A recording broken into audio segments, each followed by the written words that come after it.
3 दिसंबर 1971 की रात थी। बे ऑफ बंगाल की अंधेरी गहराइयों में एक पाकिस्तानी सबमरीन चुपचाप आगे बढ़ रही थी। नाम था PNS गाजी, पाकिस्तानी नेवी का सबसे खतरनाक हथियार। अमेरिका से लीज पर ली गई सबसे एडवांस्ड सबमरीन जो उस वक्त साउथ एशिया में किसी भी देश के पास नहीं थी। उसका एक ही मिशन था, भारत के एकमात्र एयरक्राफ्ट कैरियर INS विक्रांत को समुद्र की तलहटी में दफन कर देना। अगर वो कामयाब हो जाती तो आज का इतिहास कुछ और ही होता। बांग्लादेश शायद कभी आजाद न होता। 1971 की जंग का नतीजा शायद कुछ और ही लिखा जाता। करोड़ों जिंदगियां एक अलग रास्ते पर जाती, लेकिन PNS गाजी कामयाब नहीं हुई और उसकी वजह थी एक 20 साल की लड़की जो दुश्मन के घर में दुश्मन की बहू बनकर अपने देश के लिए जी रही थी। यह कहानी है उस लड़की की जिसका नाम आज भी क्लासिफाइड है, जिसे दुनिया सिर्फ एक नाम से जानती है, सहमत खान। सहमत खान कश्मीरी मुस्लिम पिता और पंजाबी हिंदू माँ की बेटी थी। उस घर में धर्म से बड़ा कुछ और भी था, देशभक्ति। उसके दादाजी आजादी की लड़ाई लड़ चुके थे। उसके पिता हिदायत खान बाहर से एक शॉल व्यापारी थे जो पाकिस्तान में बिजनेस के सिलसिले में आते जाते थे, लेकिन असलियत में वो रॉ के गहरे और भरोसेमंद इन्फॉर्मेंट थे। बरसों से उन्होंने पाकिस्तान आर्मी के ब्रिगेडियर परवेज सैयद से दोस्ती निभाई थी, भारत का जासूस जो दुश्मन की नज़र में एक वफादार दोस्त था। और सहमत वो दिल्ली यूनिवर्सिटी में पढ़ती थी, 20 साल की उम्र, जिंदगी सामने थी, ख्वाब था, एक प्यार था, सब कुछ था। फिर एक दिन हॉस्पिटल के उस कमरे में सब कुछ बदल गया। हिदायत खान को लंग कैंसर था।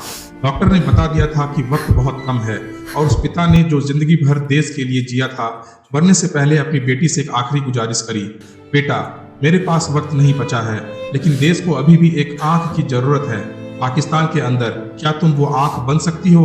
सहमत ने माँ की आंखों में देखा, फिर पिता की आंखों में, फिर एक लम्हे के लिए खुद के अंदर। उसने कोई लंबा भाषण नहीं दिया, कोई नाटक नहीं किया, उसने बस हाँ कह दी। वो एक हाँ और उसी लम्हे ने उसकी पूरी जिंदगी का रुख बदल दिया। रॉ ने सहमत को जल्दी में ट्रेन करना शुरू किया क्योंकि वक्त बहुत कम था और मिशन बहुत urgent. Senior raw officer Khalid Mir और उनके असिस्टेंट बख्शी की निगरानी में शुरू हुई एक ऐसी ट्रेनिंग जो इंसान को पहले तोड़ती है फिर नए सिरे से गढ़ती है। सहमत को मोर्स कोड सीखना पड़ा, वो सीक्रेट लैंग्वेज जिसमें डॉट्स और डैशेस में इनक्रिप्टेड मैसेज भेजे जाते हैं। सर्विलांस टेक्निक्स कि कैसे किसी को जाने बिना उसकी हर बात जानो। वेपनरी सीखी, जरूरत पड़े तो खुद को बचाओ। मेमोरी एक्सरसाइजेस, एक डॉक्यूमेंट को कैसे एक नजर में याद करना। और सबसे कठिन, साइकोलॉजिकल कंपोजर, दुश्मन के घर में उनके साथ बैठकर हंसो, खाओ, त्योहार मनाओ, तब भी जब तुम भीतर से पूरी तरह टूट रहे हो। और फिर मिशन की पहली चाल चली गई।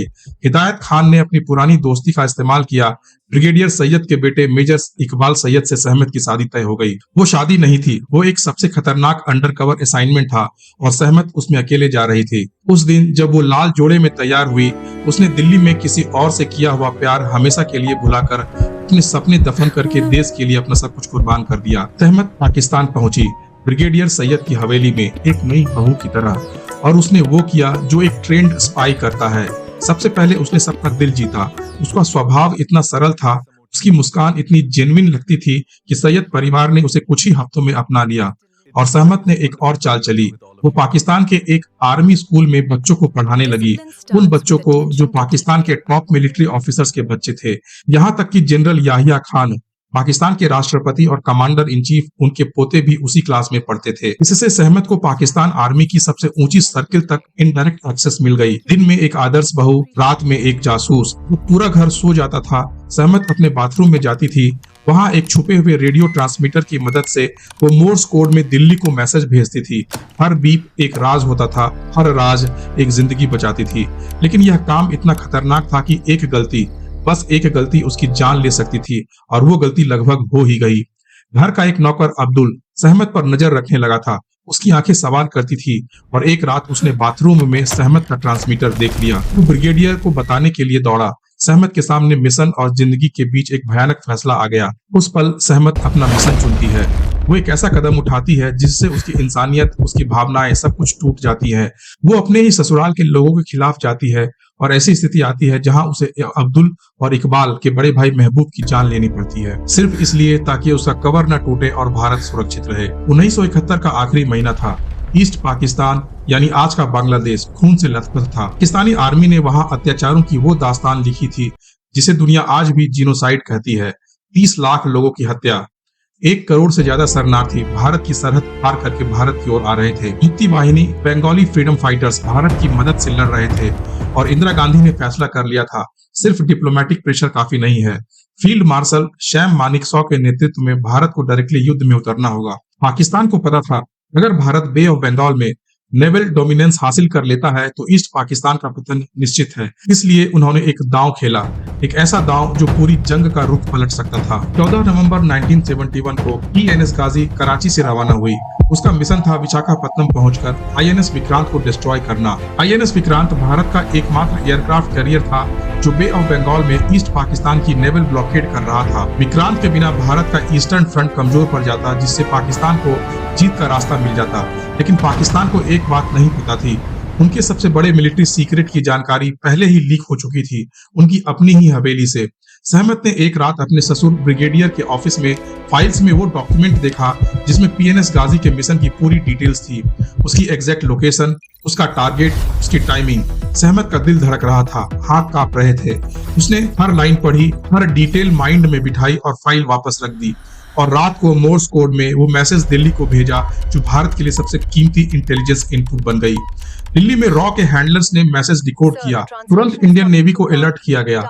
Vice admiral Krishnan, eastern naval command के हेड, ने एक मास्टर स्ट्रोक खेला।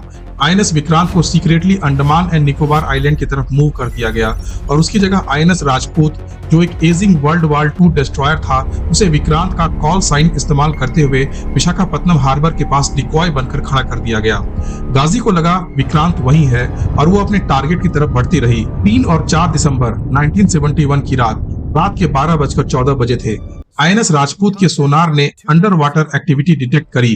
कमांडर इंदर सिंह मलिक ने चार्ज फायर किए। विशाखापत्तनम के पास एक भयानक अंडर वाटर एक्सप्लोजन हुआ, इतनी जोरदार कि आधे माइल दूर घरों के शीशे टूट गए। समुद्र में ऑयल स्लिक और डिब्रिस तैरने लगे। अगली सुबह मछुआरों ने रिपोर्ट किया पीएनएस गाजी अपने 93 सेलर्स और 11 ऑफिसर सहित बे ऑफ बंगाल की गहराइयों में हमेशा के लिए समा गई थी। पाकिस्तान की सबसे बड़ी नेवल पावर एक रात में ही खत्म हो गई। आईएनएस विक्रांत सेफ था। 7 दिसंबर को उसने ईस्ट पाकिस्तान पर एयर ऑपरेशन शुरू किए और 16 दिसंबर 1971 को लेफ्टिनेंट जनरल A.A.K. नयाजी के नेतृत्व में 93,000 पाकिस्तानी सोल्जर्स ने इंडियन आर्मी के सामने सरेंडर किया। वर्ल्ड वॉर II के बाद सबसे बड़ा मिलिट्री सरेंडर। बांग्लादेश आजाद हो गया और पूरे भारत में जश्न मनाया गया। इंदिरा गांधी को दुर्गा कहा जा रहा था। सैम मानेकशॉ को फील्ड मार्शल बनाया गया। सड़कों पर लोग नाचकर भारत की जीत का जश्न मना रहे थे, लेकिन एक औरत उस जश्न में शामिल नहीं थी। सहमत अब भी पाकिस्तान में थी, लेकिन पूरी तरह से टूटी हुई। उसके पति इकबाल सैयद, जिनसे उसे कहीं न कहीं इन सब के बीच सच में प्यार हो गया था। जब उन्हें सहमत की असलियत का पता चला तो रॉ के हैंडलर्स ने उसे मिस्र के खातिर खत्म कर दिया। बाद में रॉ के हैंडलर्स ने सहमत को पाकिस्तान से निकाल लेती है। सहमत भारत वापस आती है अपने पेट में इकबाल के बच्चे के साथ। उसने देश के लिए अपना प्यार दिया, अपना घर दिया, अपनी पहचान दी और बदले में मिली एक क्लासिफाइड फाइल में एक नाम जो दुनिया कभी जान नहीं पाई। सहमत मालेर कोटला पंजाब चली गई। एक छोटे से घर में चुपचाप बिना किसी रिकॉग्निशन के वो सोशल वर्क करती रही, खामोशी से जीती रही और एक दिन दुनिया को बिना बताए इस दुनिया से चली गई। दशकों बाद कारगिल वार के दौरान एक retired navy lieutenant commander Harinder सिक्का को एक इंडियन आर्मी ऑफिसर ने एक ऐसी स्टोरी बताई जो उनके रोंगटे खड़ी कर दी। उस ऑफिसर ने कहा, मेरी माँ एक कश्मीरी मुस्लिम थी। उन्होंने 1971 में एक पाकिस्तानी आर्मी ऑफिसर से शादी की थी, भारत के लिए जासूसी करने के लिए। हरिंदर सिक्का ने लिखा, मैं नेवी में था, मुझे पता था कि पीएनएस गाजी कैसे डूबी थी, लेकिन किसने वो इंटेलिजेंस दी यह कभी ऑफिशियली बताया नहीं गया था। सिक्का ने 6 साल रिसर्च की, मालेरकोटला में उस बुजुर्ग औरत तक पहुंचे। धीरे धीरे उन्होंने भरोसा जीता। सहमत ने बहुत कम बताया, लेकिन जो बताया वो इंडियन इंटेलिजेंस रिकॉर्ड से मैच करता था। सिक्का ने कंफर्म किया जो इंटेलिजेंस उसने दी वो इंडियन इंटेलिजेंस रिपोर्ट से एग्जैक्टली मैच करती थी। सहमत की एक ही शर्त थी, मेरा चेहरा मत दिखाना, मेरा नाम मत बताना, मुझे चैन से दफन होने दो अनजान। 2008 में कॉलिंग सहमत छपी। 2018 में मेघना गुलजार की फिल्म राजी आई। आलिया भट्ट ने सहमत का किरदार निभाया और पहली बार भारत को पता चला 1971 की जंग में एक औरत का भी हाथ था। लेकिन तब तक सहमत जा चुकी थी, बिल्कुल अनजान जैसा वो चाहती थी। इतिहास की किताबों में 1971 की जंग फील्ड मार्शल सैम मानेकशॉ की रणनीति से जीती गई, इंदिरा गांधी की अटूट राजनीतिक इच्छा शक्ति से जीती गई, इंडियन आर्मी की अद्भुत बहादुरी से जीती गई और उस जीत पर पूरे देश को गर्व था। लेकिन जीत के उन पन्नों में एक नाम नहीं था, एक ऐसा नाम जिसने दुश्मन की हवेली में रहकर, दुश्मन की बहू बनकर, दुश्मन के बच्चों को पढ़ाते हुए मोर्स कोड में भारत की जीत को लिखा था। एक ऐसा नाम जिसने अपना प्यार कुर्बान किया, अपना पति खो दिया, अपनी पहचान भुला दी और बदले में कुछ नहीं मांगा। एक ऐसा नाम जो आज भी क्लासिफाइड है। आजादी सिर्फ सरहद पर नहीं लड़ी जाती, कभी कभी वो एक औरत की मुस्कान में छुपी होती है, दुश्मन के घर में।